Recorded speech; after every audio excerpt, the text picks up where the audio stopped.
I want to start off by asking, oh, thank you for getting the recording started. Um, I would like to start off by asking a couple questions. So if you're looking at your Zoom application and you're looking at the checkerboard of all of our faces and names, there should be a reaction button down in the bottom right. I know many of us have used it, and there's a raise hand function there. Of course, if you're on screen, you can raise hand physically if you like. So a couple of questions that I wanted to start off with real quickly speak to learning more about the environments that you're working in. Our presentation is called Securing the Hybrid Office because in our client base, we're seeing what we believe is now long-term, potentially permanent environment switch that has happened. And to that end, for those of you who don't know me, let me do a quick introduction. I'm going to go ahead now and turn on the presentation so that we can walk along here. Give me a moment. I'm going to go to my screen sharing now.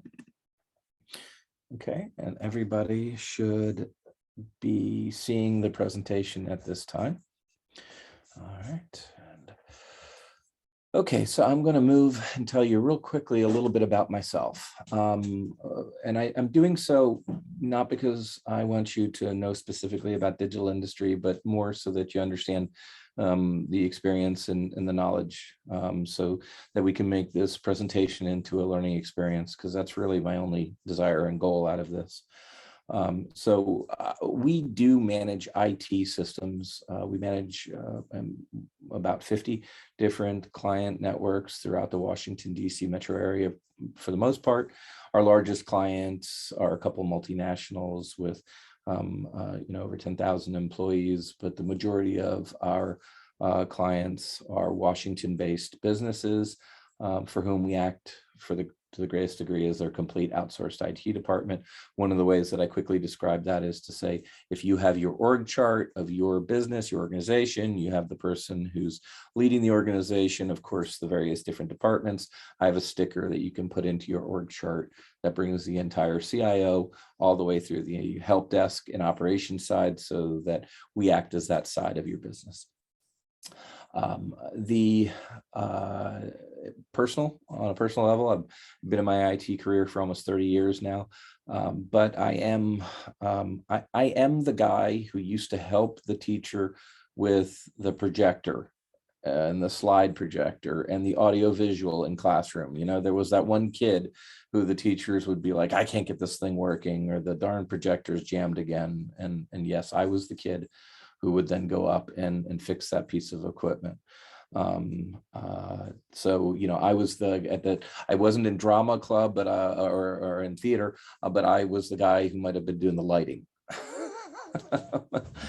So my IT career goes back to people dropping off PCs to me back when they were when 30 megabyte hard drives existed, and we had to they were before the what we consider the birth of the PCs we know today, with the 286, but already the 8088 and the 8086s and things. I used to work on those, and those were just things that I did because I enjoyed it.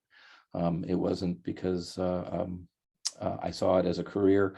Ironically, I didn't actually go in originally studying information systems.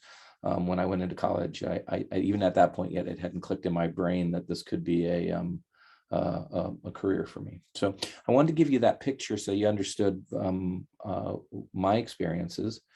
Now to ask for yours. In terms of reactions and raising of hands, can you tell me how many persons in this group are currently working from within your physical corporate office? If you just raise your hand, if you're at the office today.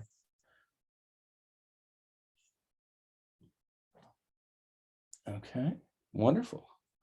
All right, that actually is a respectable amount of folks. And how many folks then can you tell me anticipate that you will be going back to the office full-time in a manner that was similar to prior to the pandemic?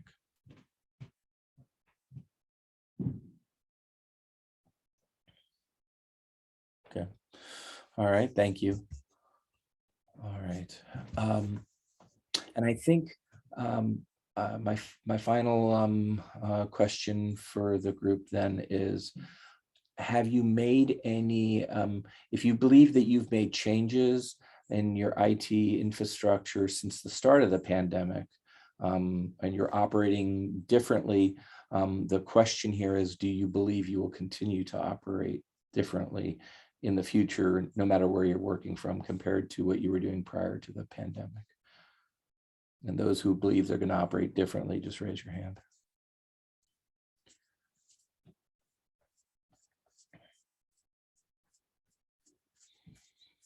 All right, thank you very much. I appreciate the feedback. Okay, so the agenda for today's meeting is to talk about the hybrid environments and securing the environments that we're in. The next is the challenges that come with that. And as far as those challenges are concerned, there is some interesting landscape that we have to think about when we physically move ourselves around, because fundamentally, if you go back to IT of 10 years ago, we weren't designing it with the perspective of everybody working from home offices, or at least a greater percentage of the staff working from home offices and otherwise. And then what do we need to adopt to try to address those issues? Ali, you said it perfectly. Kudos to your father for saying, if I can get out, they can get in. That is a very astute statement. Certainly that is accurate to what you need to be thinking about. So how do we define a hybrid environment, right? And I think we use the same general concept that most others use, and that is that prior we had the office and we had telecommuters, but we've slowly switched, in my opinion, out of telecommuters, and for me, it's a quantity, it's a numbers item. Hybrid is when you're looking at a more significant percentage of the staff who will be working remotely. An example, and I often use my wife's organization because I intentionally don't do any IT for them, even though I met my wife when I was working IT at that organization. But I do nothing with it today, and I observe them from the outside. It's always interesting to hear what they're struggling with. They're about a 500-person organization in downtown DC, and they were about to take a third floor in the building they're in. Thankfully, they had signed no leases prior to the pandemic, and they are not doing that. Now they're redesigning. They're going to shared offices. My wife, who's had her own office now, she's been with them, believe it or not, over 25 years. She's had her own office for at least the last 15 years. Well, she no longer does because the choice was given. Either you work from the office full time and then you retain your office, or you work from the office only half the time and you have a shared office mate. And that's how they adjusted to not needing to invest in further real estate, right? And of course, that's bad if you're a commercial a realtor or commercial space landlord, but it's wonderful for the organization who can add staff without having to add as much overhead in the same manner. I see that happening within our client base, but that's what we define as hybrid, when a significant amount of the staff is out. And I'd like to also put a couple of numbers into your head that are just general round figures. Let's say previously the telecommuter pool out of a 10-person organization or a 100-person organization was what, about 10% maybe? Everybody might have had the occasional permission to do such a thing, but regularly it might have been the salespeople and a couple of the executives or otherwise, but the majority of folks were expected to show up and be in the office 9 to 5. So let's just simply say that out of a 100-person organization, it was 10 persons, and they were out of the office for what amounted to 1 or 2 days a week. We're going to go with 1. So if it's one individual over a given month, that's 32 hours. You have 10 of them, it's 320 hours. All right, now as we go and we are in a scenario now where we could have up to half the office. Let's say my wife's example with the shared office space. It means that her device, her computer, and the way she's accessing all the corporate tools and data, be it anywhere from telephone calls through to email, and of course files, online applications, HR, whatever else she needs to be doing. Now that's leapt. And you can take that 320 hours, and that was just for 10 people one day. And now you have to multiply that out. And I guess maybe one of the ways I see that equivalency is to say, who pays more for car insurance? The person who lives in New York City or the person who lives out in rural Kansas? And the answer, of course, is most likely it's the person in New York City, because they're far more likely to have an insurance claim because they're exposed to more risks than the person in Kansas. And that's the same thing that the corporate environment needs to adjust to now. We simply are putting our equipment into a place where there's far more risk. And it's one of the reasons why, and you'll see later in this presentation, we talk about the alarming increase in cybercrime. And part of that really has to do with the fact that we're opening the doors and the opportunities, and folks out there who are thieves and criminals are being opportunistic and walking through the doors that we're leaving open. Okay, the next slide will bring us into the security challenges. Now, I've already begun to talk about that a little bit, but I'm going to be more specific now and make sure you understand. When you take your device and let's say you're operating with a laptop, and you take that laptop from your office and you take it to your home office, the first thing that your IT company needs to be thinking about is that the moment it moves from within inside the secure space that is the office.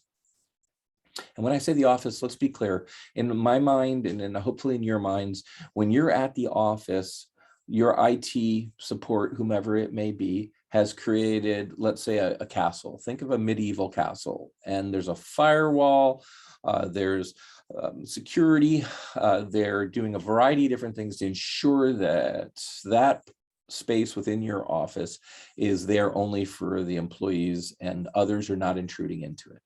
The second that the device is picked up and carried out of that space and connected to any external network, the IT folks should be thinking that there is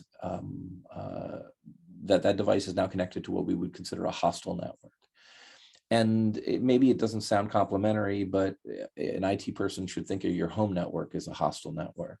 In fact, in some respects, it's more hostile than even when you get onto Starbucks or a well-run public Wi-Fi, because a well-run public Wi-Fi shouldn't allow the users to see each other.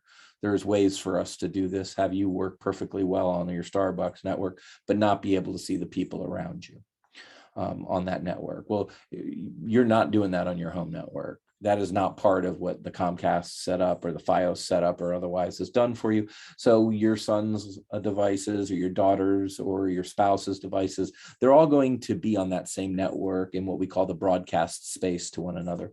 And so if they have been doing foolish things on their computer, those computers may have processes or viruses or malware running on them that are trying to be opportunistic and find ways into the devices around themselves.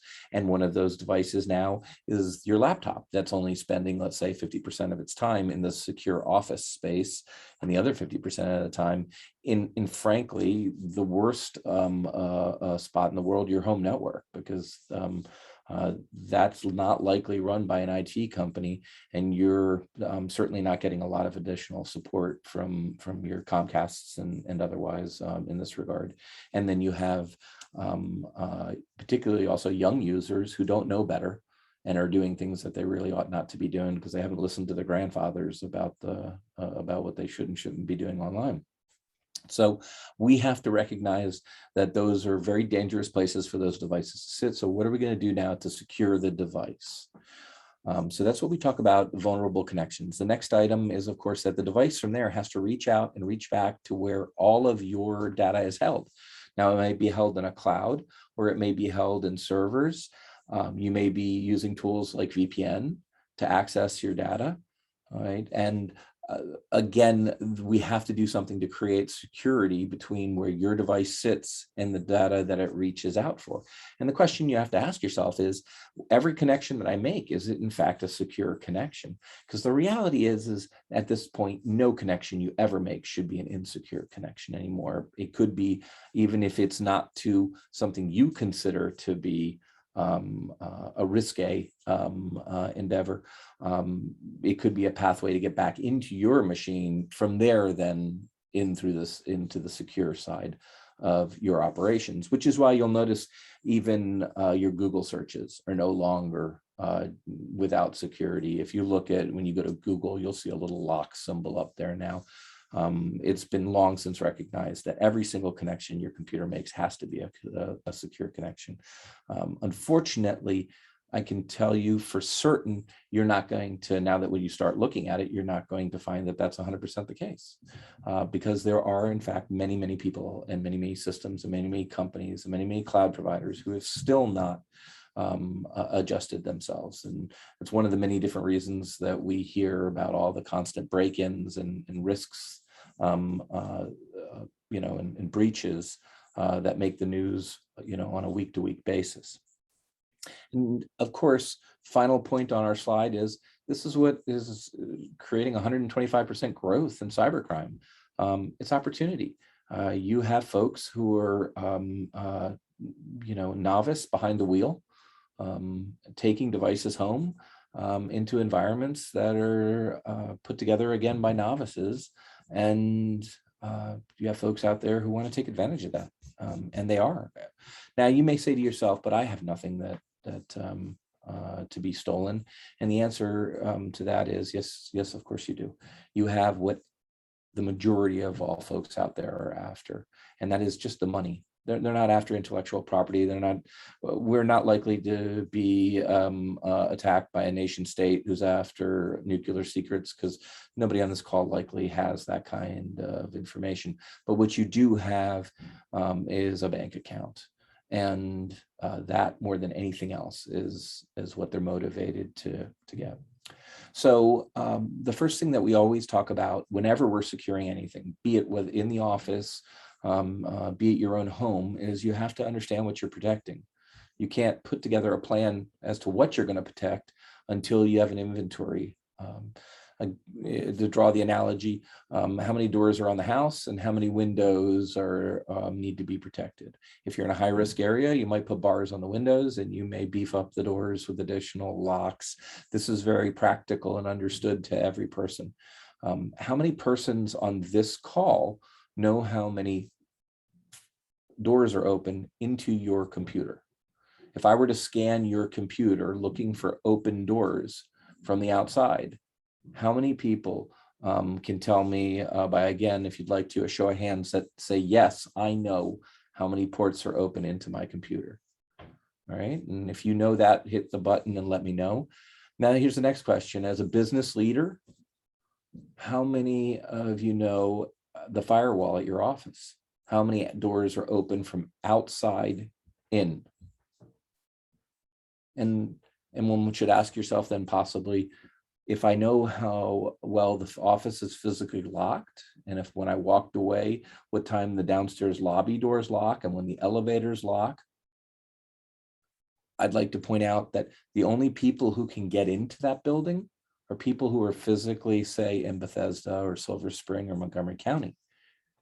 But your computer can be reached anytime it's powered on and connected to the most dangerous business tool in the world, because they can get in from East Timor, they can get in from Kansas, and they can get in from Bethesda, right? Because that device is online and then potentially accessible. Now, the question again is, how many doors are open inward? Okay, and those are things that frankly your IT professional should know. And they should be telling you at least periodically what the status of that is. You shouldn't be taking it on a handshake and simply saying, oh, I trust that you have all my doors closed. You should be saying, I want an external penetration scan of all my devices and for external to my office. And they should give you that report on a quarterly basis, because everybody makes mistakes, including IT professionals. And what if we accidentally leave a door open that we didn't mean to? right? Something has to double check all of this work. Otherwise, we could be leaving you open to a breach. And I'd like to pull back for just a second and point out an item.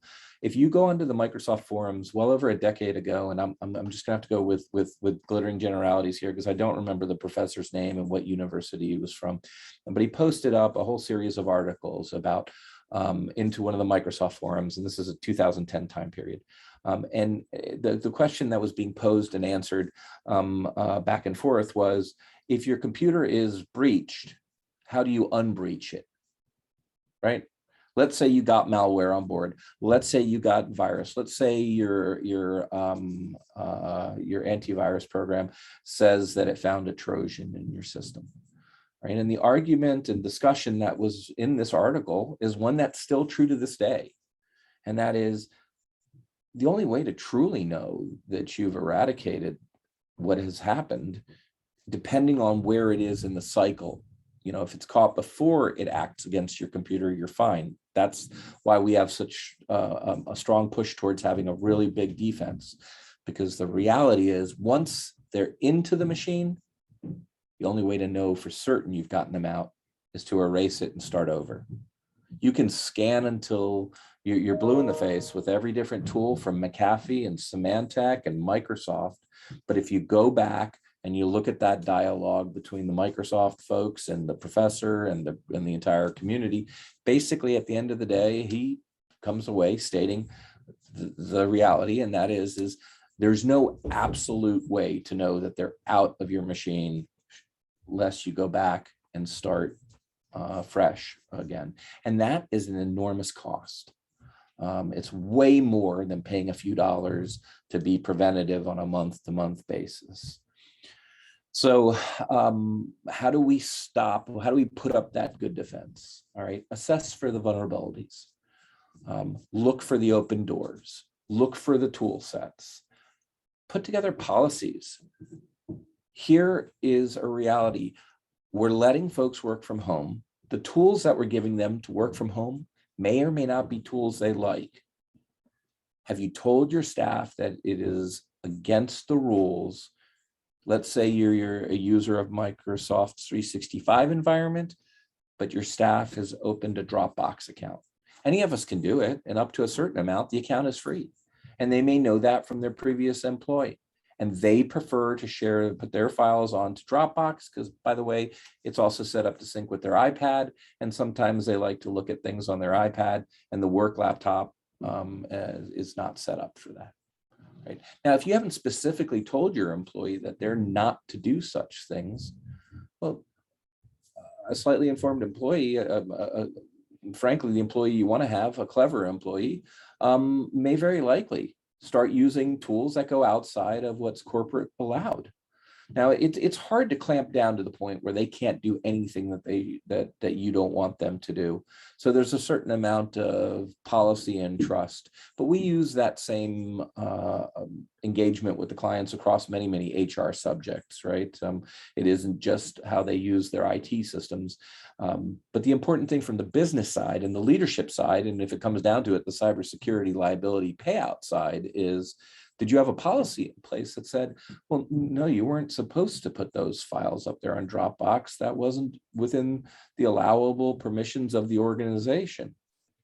And so I would strongly suggest that everybody make clear what are the approved applications. What's your IT team working on backing up and making sure that if the worst happens, you can restore it again quickly.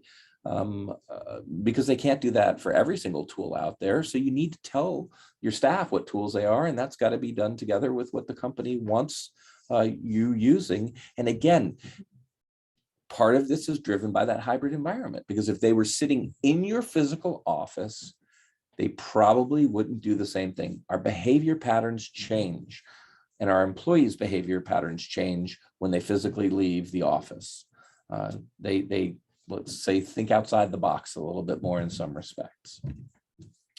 Okay, so how do we deal with the endpoint protection? Endpoints, so that you understand the definition, is any device that isn't a server, any device that's used by the user. So a telephone is an endpoint, an iPhone's an endpoint, and your Lenovo Windows 10 workstation is, or laptop is in fact an endpoint. Now, these endpoints used to be managed by the tools that were in your office. Do you and your IT team have control of the endpoints no matter where they sit in this world? Obviously, if they're powered off, none of us have control of them.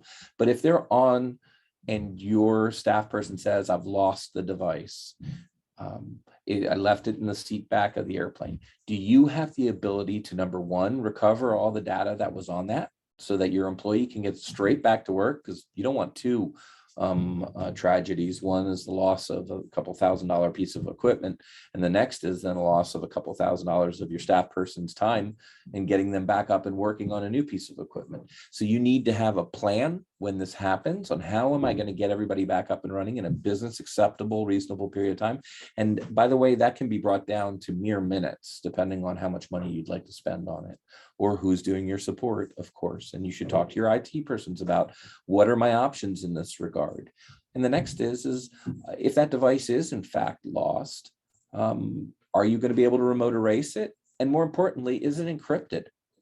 Every modern operating system, you can't get an iPhone or iPad that isn't encrypted, as we have all seen in this discussion between the manufacturers and the police forces about wanting backdoors to get into the devices to deal with criminals and terrorists.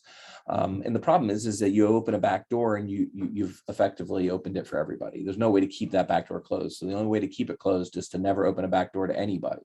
Well, the same thing that's done on the iPhones and the iPads, they're available to also be done on the laptop and other devices. Because at least if that device is stolen, if it's just a loss of the physical device and not your reputation and your customer base and contact information, I'd like to pause and simply say one of the more interesting cyber crime attempts that I heard recently was an organization in England, Britain, or specifically in London, contracted with a US manufacturer for products to be produced. It was a number of $1 million for this production run. And somewhere along the way, the company overseas email systems were compromised. And the thieves informed themselves as to this entire contract. They contacted a Maryland-based law firm pretending to be the CEO of the overseas company and said, we've decided to pull back, we're canceling the contract, and they won't give us all of our money back. They still owe us $750,000. They hired the Maryland law firm to do a pursuit after the Maryland-based manufacturer to cancel an order and gave them a bank account the money was to be returned to. And the only reason that this didn't go forward was that one of the staff of the law firm reached out directly to set a meeting with the CEO, at which point the CEO in London said, what the hell are you talking about? That's bold. You hire a law firm to fight, to steal money and put it back into a fake bank account for you. We truly have to understand the levels to which folks are going. That isn't just IT theft right there in terms of understanding what was going on in those emails. That is social engineering right there, to drive somebody to act on your behalf to help you steal money. Kudos to them, very creative. So the next item is we need to be able to patch and update. Just ask the state of Maryland about how badly that went for them when they didn't patch and update their systems, so that then we can at least be as protected as the manufacturers have made when it comes to our systems. But again, we need that unified endpoint management. We need to be able to control it and know what's going on with it. And I'm not saying specifically I want to see what Word documents have been written by anybody. In fact, I absolutely don't want to see that.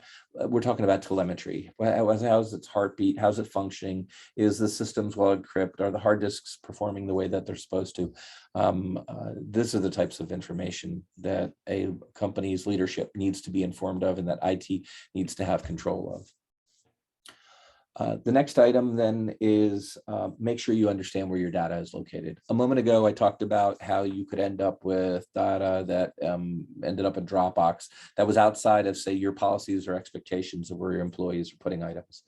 All right, again, this hybrid environment, it really drives that scenario. But there's also a lot of legitimate reasons this happens. Right now, I'm in mid-process of pulling back almost a half a terabyte of data for one of our clients who were intentionally doing collaborative work on Dropbox with a vendor. Well, they're breaking relationship with that vendor. Prior to doing so, they want to make sure that they capture all the data, the knowledge over the last years that this company has produced for them. Well, think about the risk, the scenario that they've created. They wisely came to us and asked us to pull copies of all of that before they broke relationship with the company. Right now, why weren't they doing this every 3 months? What if something would have happened? What if that company had bad IT hygiene and the data would have gotten encrypted or otherwise lost? Or what if the company would have unexpectedly gone bankrupt? All right, or sold, and the new company had a different policy about sharing the documents that were created.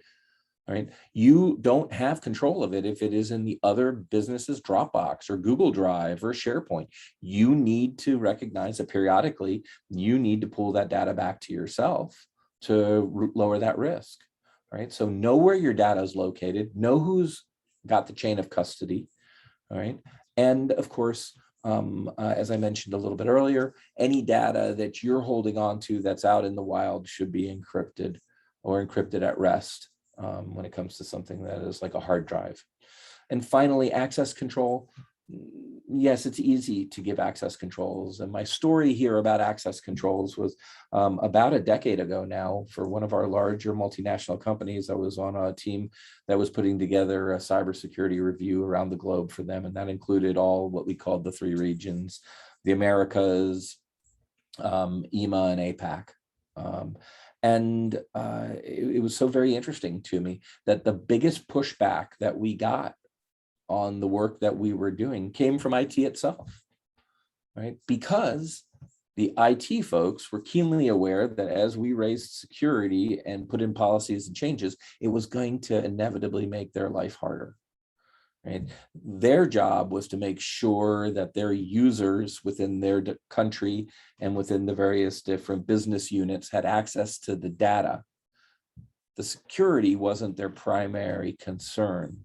And so as the IT security came along and talked about how we needed to secure and that you couldn't do transfers of data in certain specific directions for security reasons, the IT folks pushing back saying, great, now I'm going to be fielding a ton of calls. And they want to be off at 5 p.m., not fielding calls from users who couldn't access data, of course.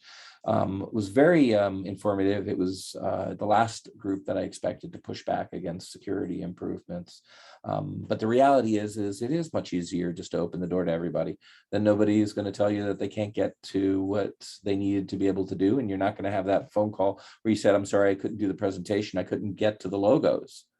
Right. And that is an unfortunate reality. So access control is something that you have to recognize you've got to do. At some level, we need to segment and break apart what different folks can access within our organization. And I know that we're all doing it at some level because let's be honest, you are not putting the payroll accounts for your employees in the same place that you're putting the work documents. I mean, that's just not likely to be happening. So you're already doing this. The question is shouldn't you go back periodically and look to see how can I break apart this data? Who really needs access to all of it versus access to subsets of it?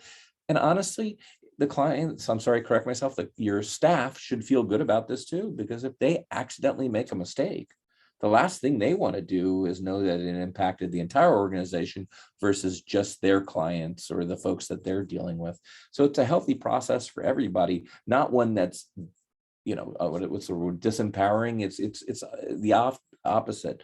You're really enabling them to feel more secure that they can't cause a problem to the organization where, they would feel terrible about what they did to impact the entire org. So the next item, going back to something that I think at this point should be second hat for every single person, and that is when you go to log on, whether you're logging on to your own PayPal account or to Microsoft, to the 365 or Google environment, if you're not doing multi-factor authentication, then I'm going to ask you again, you were wisely attending this presentation.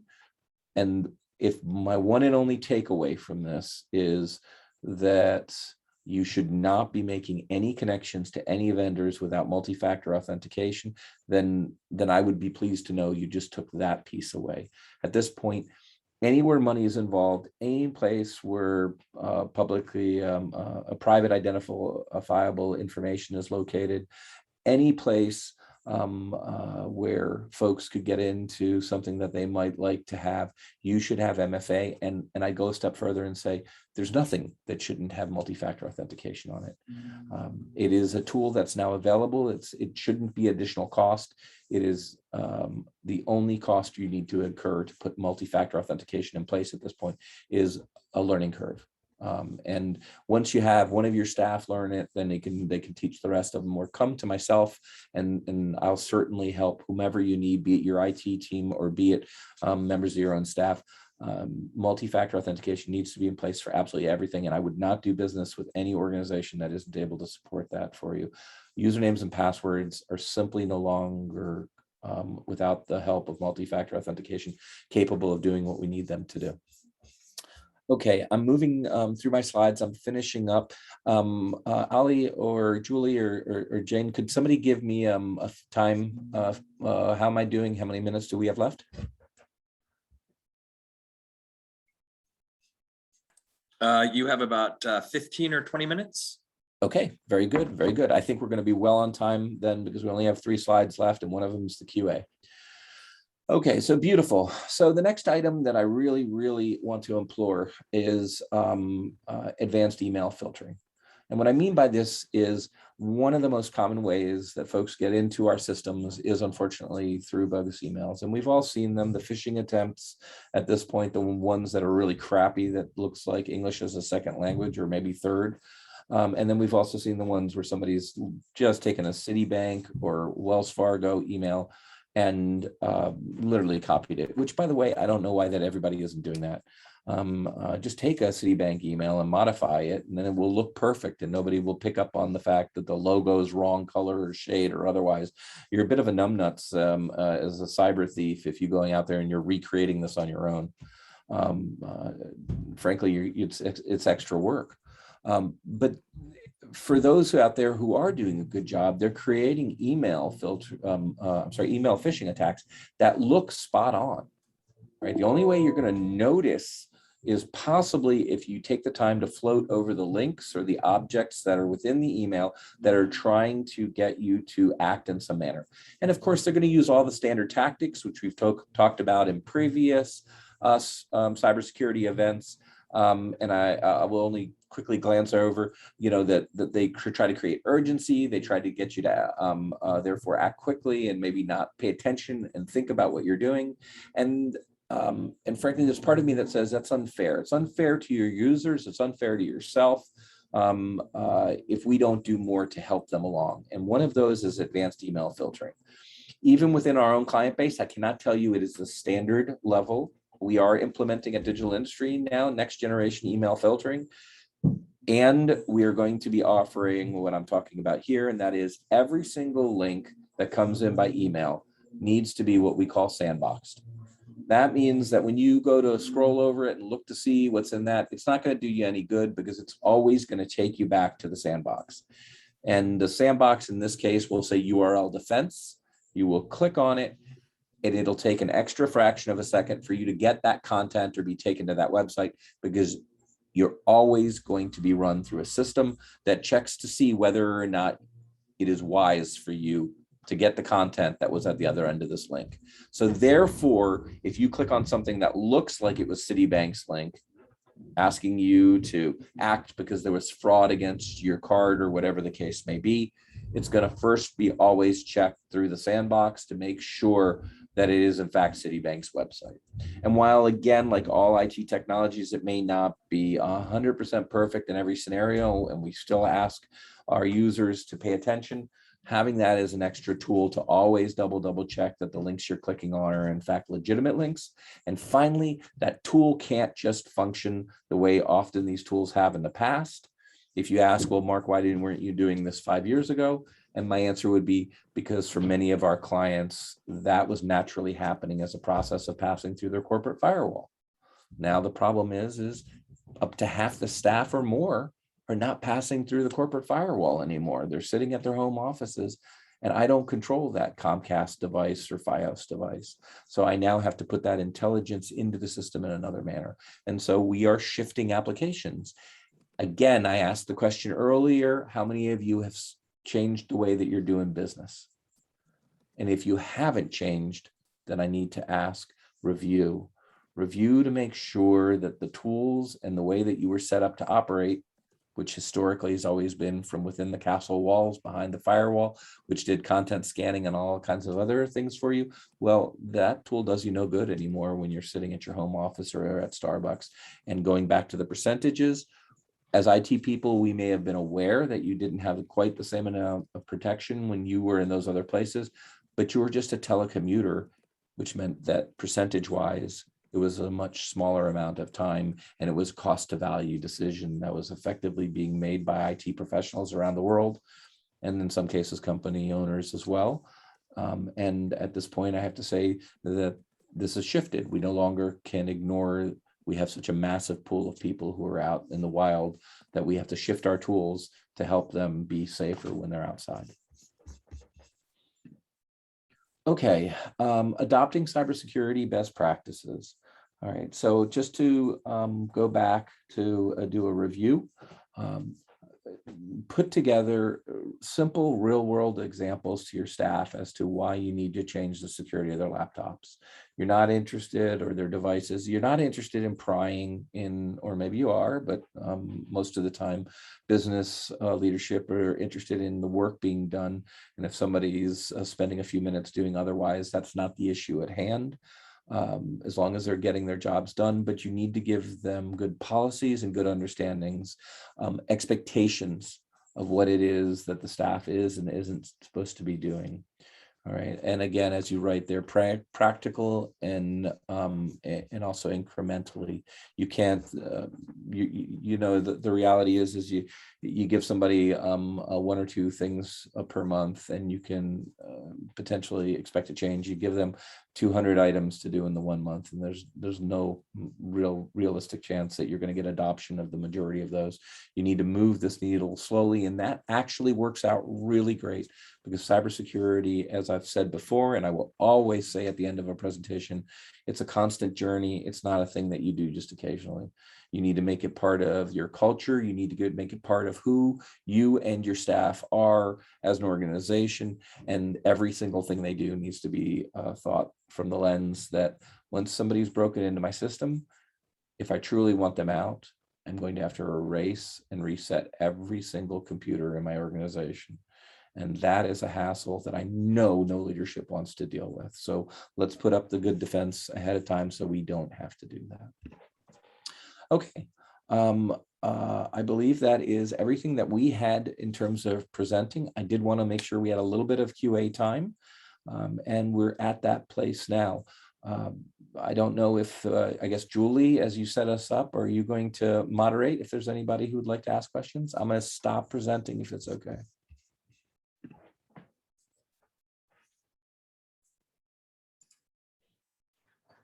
Yeah, so if anyone has questions, we can, you can unmute yourself and ask. You can drop it into the chat. You should be able to message to everyone here. Anyone have any questions? You can raise your hand. I have a question, Julie. Go for it. So Mark, you know, I believe and support everything you're saying. And I think about my company, which is me plus one other person working remotely. And I think, I don't know how to start this. Like if I had 20 people and I had an IT department, I could say, okay, staff, go do this. But how do you advise that businesses that are as small as mine handle this? Because we have access to a ton of client data and it scares me, you know, what people could break into, you know? Sure. So I think some of the basics that I would start with are, one, we're very fortunate that cybersecurity has matured, and there are standards that we can rest our heads against now. Now that can seem a little overwhelming, and to say I'd suggest you go grab yourself a copy of the NIST 800-171 standards is probably a little bit of a case of giving 200 things to do, and that's going to be over the top.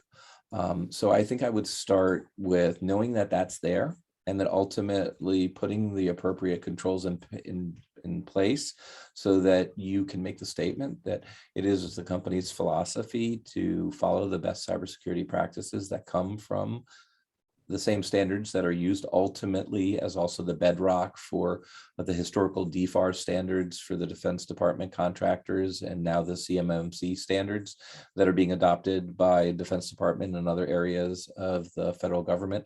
And that is, again, those NIST standards. That being said, you don't need to adopt everything in there. What you need to do is start to slowly pick out the things that make the most sense for yourself. So personal security, start with your own workstation. Let's start with a basic assumption that the people who are running the IT systems you're connecting to external of yourself are doing it properly. It's actually a flawed assumption, but we do have to start somewhere. So the first place you need to start is with in your own house. And so I would say, how are you holding your own data? How is your own device being operated? How is your office and workspace being controlled? Do you have the basic tools in place to make sure that those things are happening? And even then, just within a simple document for yourself, write up the answers that we talked about, just so that they're stated for yourself and your one other employee. Or maybe often when I'm writing these kinds of things up, I think of the audience again as my wife. She's not in IT, and I do have to tell her everything, or my mother, frankly. And I write to that audience and say, when you log onto your computer, if you see the following types of things occur, that is a flag, and one should stop and bring it to the attention of the folks involved, or I'm sorry, the leadership of the organization. Sorry. And the next, then, because you are the leadership of the organization, can you answer questions like, I do have antivirus, I do have the ability to remote erase the device if I need to, I do have policies on it that force me to change the password periodically, I am using multi-factor authentication. One of the things that I can do is provide you one of the many different cyber liability insurance questionnaires that we receive, because we at this point was pretty much a weekly task that we receive one from our clients, and they're getting far better in terms of the information they're asking for. They were very milquetoast a few years ago. They were hardly asked an intelligent question. Now they're asking very aggressive, pointed questions like, are you using multi-factor authentication? Are you using VPN and other secure tools? How are you doing it? And they're asking really sharp questions. So providing one of those might be just a baseline also of what an outside insurance provider would expect you're doing in their eyes as best practices. Yeah, I love that idea. Thank you very much. I appreciate it. Sure.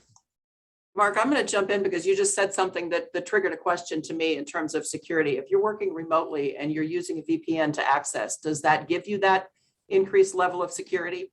Yeah, VPN is a wonderful way to get securely back to resources that you normally would only access within the office. It does effectively, the way that I often describe VPN to folks if they're not used to using it is, it's the VPN is a fancy acronym to say I'm being virtually transported back into my conference room. Okay, so you're back inside the four walls of your office. You've effectively come back inside the castle. Okay, now the question is does every policy that's in place, or every behavior that's in place when you're in the office, also translate through the VPN? That doesn't necessarily always have to be the case, Jane. One of the simple examples of that is for usability, what we commonly do with VPN is we do what's called split tunneling. And what this means is that when you're reaching any resources that are known to be in the office, let's say a printer, a scanner, a file structure on a server, those things are of course encrypted going through the tunnel. But when you go to Google, or you go to look up things that you know, at an online source, you don't go down the tunnel. You actually just go straight out, which is why we call it split tunneling, because the computer knows, hey, if I'm just simply going to go onto Yahoo, I go straight out. I don't bother to go down the office. We do that for performance reasons. But if you were a contractor for the Department of Defense, your computer would not be allowed to do anything more than to connect to the internet, and then it automatically brings up a VPN, and your computer's not allowed to do anything that doesn't transmit back down that VPN. So even if you do go to Google or Yahoo or otherwise, it would all go back and be forced to use the policies that are put in place by the folks running that computer. So you have to recognize that yes is the answer. You're secure to your data, but you haven't become more secure than your home network because of the split tunneling. And I apologize if that's a little detailed, because it was the only way I could say yes and no. Anyone? Go Any ahead. other questions? Anyone else? So I have to say real quickly, I love the where do I start, Andrea. That was a really, really good question. And I know, JC, you had one of those teed up as our softball questions if nobody asked one. So again, I want to repeat, go local with your own machine. By a show of hands, though, can I ask how many folks here are now commonly using multi-factor authentication?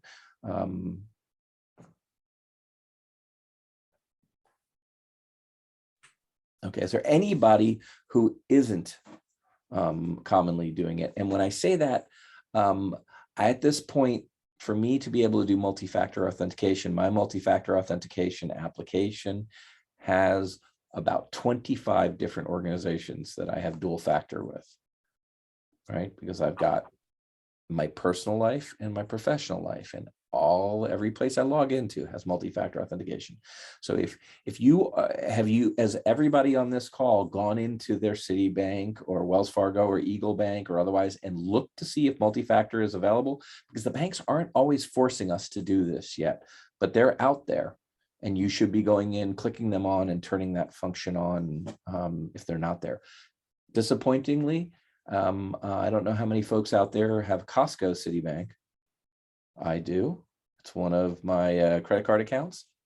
No multi-factor available. Citibank on my other ones, yes.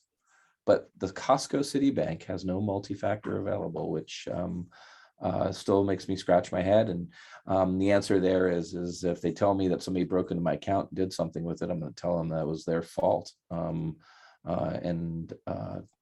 That's the next reality. By using these tools, we're also pushing the liability away from ourselves. It's another reason, Andrea, why you want to, again, follow those standards, because we need to be able to tell people that, we were doing our fiduciary duties to run systems as securely as possible. I leave my accounts open because I've gotten an email that a Saudi prince is supposed to put some money in my account. I'm just still waiting on that, but I know. I have not seen a penny yet. I know. It's it is disappointing. One of those on our info account probably every other day on our info email. Can I just say, I have a letter that was sent to my great grandfather on paper from the Philippines. It's a phishing letter. It was on paper. That existed way before the internet. It just Sure. Yeah. Unfortunately, we do get to deal with a lot of, even within our client base, we do get to deal with a lot of different cybercrime types of situations. And one of the ones that hit one of the CPAs that we take care of was IRS refund fraud. Now that one's been around also for a long time, because the IRS has incredibly poor controls. So if I get just a little bit of information on you, I can file your tax return before you do, and then tell the IRS where I want the money to go, right? I supply the bank account to them, and and basically just claim a ridiculous amount of deductions and get a massive tax return. And now you are left to fight with the IRS and say, I didn't do that. And by the time you finally find it, they're already out of that other account and gone. Oh, so they are so gone. Absolutely. And this was a significant amount of money. And my client, thankfully, was the smaller of the CPAs. It was a group of CPAs that were caught, and only one was my client. But we're talking well in the excess of $1 million of fraud that was done, because these were corporate accounts where they figured out who had filed for extension. and then filed the tax returns for these corporations, again, claiming ridiculous amounts of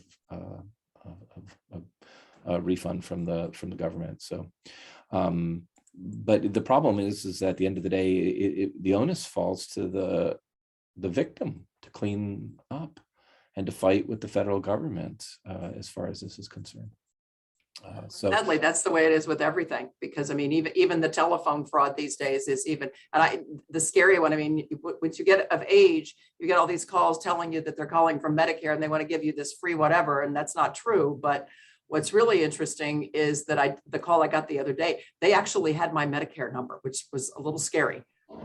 sure, unfortunately, the systems run by our federal government and by our various agencies or otherwise are very porous, so you can't even trust. I mean, as I said a year ago, I think in this presentation, and I'll just say it again right now, any one of you want to post into the comments your home phone number growing up, and in the period of 2 minutes, I can call you posing to be coming from that phone number. Right, and that's why we're getting these calls all the time, and why we can't just blacklist a particular call, because the persons who are calling us can just randomly switch the numbers. It doesn't do any good.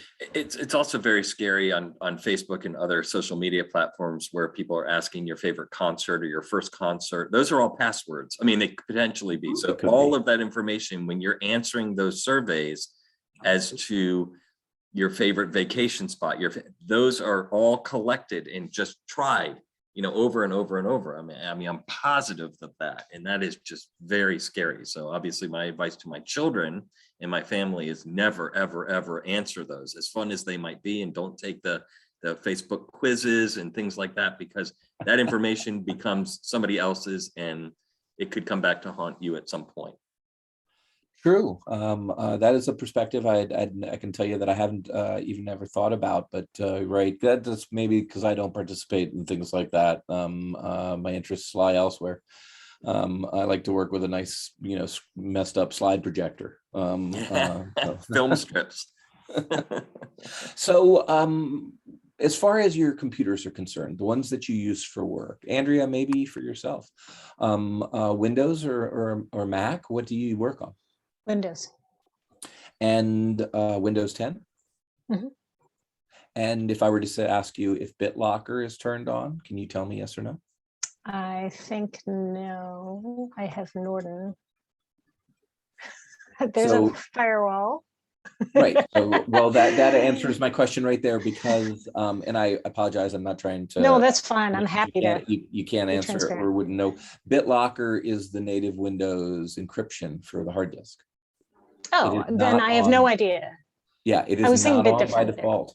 It has to be turned on by the user or the system administrator, which means that if you have a laptop and you were to leave it in the Starbucks, all I have to do is unscrew it, take the hard drive out of it, and hook it up as a USB drive to my computer, and I have access to everything, right? And everything is, of course, unencrypted now.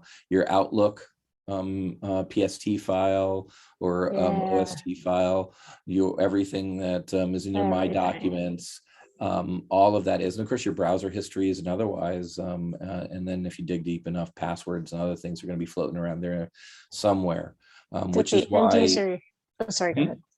I was going to ask, does end user notice if it's turned on? Do they have to sign in an extra way or do anything extra? No, you don't need to do anything extra for BitLocker. The important thing to understand, if you turn on File Vault, which is the Mac version, or you turn on BitLocker on the Windows version, is that once you've done that, there's no coming back for you either. Now, with BitLocker, you do have a key, but now you want to record that key somewhere in a smart, safe place that is preferably not online somewhere. And that is your only path back if the hard drive goes bad. So therefore, I always tell folks, step one is to make sure that you have a reliable backup system that is also encrypting the data. And step two is then to turn on File Vault or BitLocker, because coming back from that is challenging.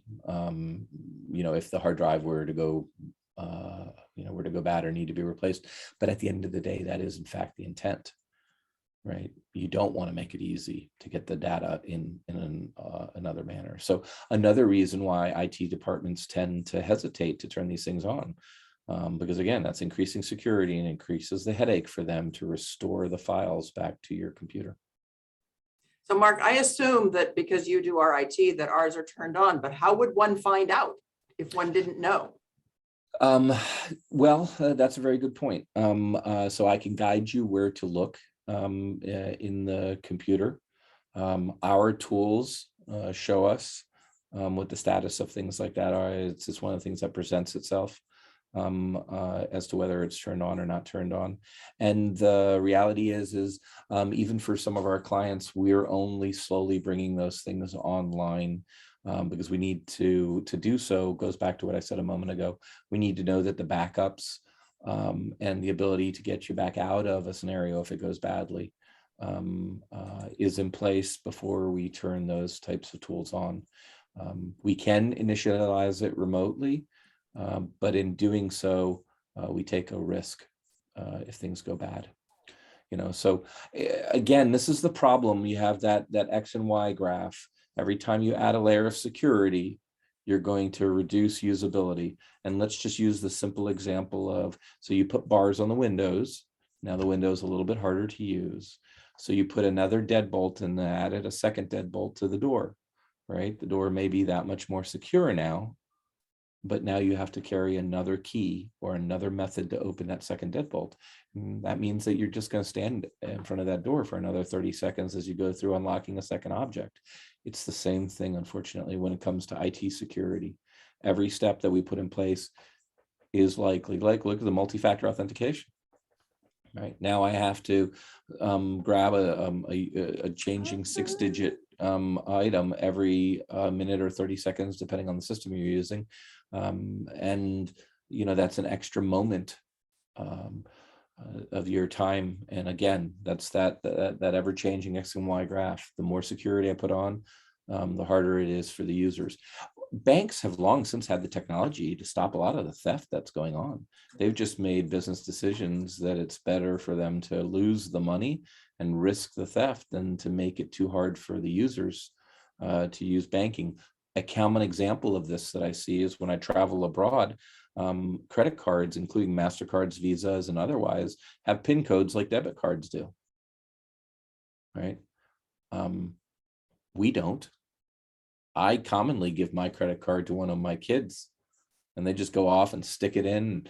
Nowadays, they don't even want signatures anymore. You just jab the thing in there and then it's done, right? So I do question. I was like, great. So they can't, the chips now stop theft through the old methods of stealing the magnetic codes off of the swipe. All right. But you haven't done anything for the fact that I pick up Jane's purse and walk into the nearest store and just start buying things with it, because I just stick your card in there and nobody asks me. They don't even want to touch my card under today's circumstances, right? They're behind the plexiglass. I'm in front of it. I just stick my card in the front. Why is there not a simple PIN code on these things? And it's strictly a usability issue. You add security, you make it harder for the user potentially. Right.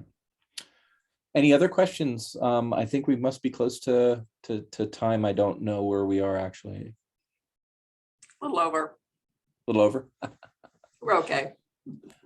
Okay. Thanks, Mark. Thank you Thank as you, well. And And JC. yeah, if there's any information I can provide, we will have some takeaways. And Andrea, one of the ones that I'm going to add to the takeaways that are available here is I will grab one of the cyber liability insurance forms, cruise through it real fast and remove the silly stuff and just leave all the ones that are good starting places, what insurance companies are seeking, because again, they're going back to what are the basics I want you to have in place. I can get you one where Warner Brothers asks its vendors, but that's multi-page and really goes incredibly deep, because you can imagine, I mean, the Warner Brothers deals with a lot of intellectual property in the form of logos and brand new shows and otherwise. And that could be easily and quickly lost and transmitted and otherwise. They have a really good multi-page questionnaire, but I'll go with the simpler one. I appreciate it. And the name of the NIST standard, which will probably intimidate me, but at least having it as a reference would be good. Sure, right. And, there's nothing wrong with saying that your intention is to bring your company closer and closer compliance with the NIST cybersecurity standards. And that's it. You can say that right there. Now, of course, I hope you're saying that with actual intent, but it's the 800-171 standards, and we'll include information on that. Thanks, Jason. Okay. Well, if we don't have any more questions, it sounds like, and I learned some things, and I'm going to learn more about BitLocker because I didn't know anything about it until now. So if there's no more questions, thank you again to Mark and JC and all of our friends at Digital. Thanks, Ali, for co-hosting with us. Thank you all for coming. And you'll get a package from either Naomi or from Julie, depending on which chamber you're associated with, in terms of the deck from today and then some background information. So thank you for joining us, and thank you, Mark and Digital, for hosting us.